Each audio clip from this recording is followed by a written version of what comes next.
केसातील कोंड्याला ना हे अगदी वैतागूनच गेले होते. 2-4 दिवसापासून माझ्या पाठीमागे लागली होती की पूर्ण केसामध्ये भरपूर कोंडा झालेला आहे आणि त्याच्यासाठी काय तरी कर म्हणून, कारण त्यांना माहीत आहे की मी बऱ्यापैकी होम रेमेडीज ट्राय करत राहते म्हणून.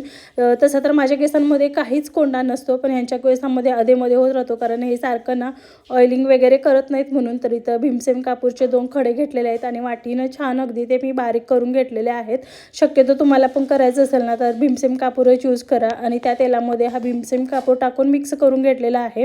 आता काय करायचं, आपल्याला गॅसवर कोमट करून घ्यायचं हे तेल, अगदी खूप पण कडवायचं नाही. लो फ्लेमवर छान असं हे तेल जे आहे ते कडवून घ्यायचं आहे, जे की त्यामधला जो कापूर असतो तो बघा पूर्ण वितळून जातो. असं छान मिक्स करत पूर्ण कापूर मी इथं वितळून घेतलेला आहे आणि हे साईडला ठेवून दिलं. थोडंसं कोमट झाल्यानंतर यांच्या केसांना मी इथं मसाज करत आहे. अगदी तळाला हलक्या हाताने चोळून घ्यायचं, पण ह्यांना अशी मसाज केलेली भरपूर आवडते, त्यामुळे हे आवर्जून आठवड्यातून एकदा माझ्याकडनं अशी मसाज करूनच घेतात. तर खूप छान याचा रिझल्ट येतो. तुम्हीही एकदा नक्की ट्राय करून बघा. आठवड्यातून एकदा 2दा असं तेल बनवून तुम्ही केसांच्या मुळाला लावा आणि हेअर वॉश करा. तर काही दिवसांमध्येच बघा आपला जो केसांमधला कोंडा असतो ना तो पूर्ण म्हणजे गायबच होतो आणि त्यानंतर मग ह्यांची अशी काहीतरी रिॲक्शन होते. एवढं छान यांना रिलॅक्स वाटत होतं ना. चलो बाय.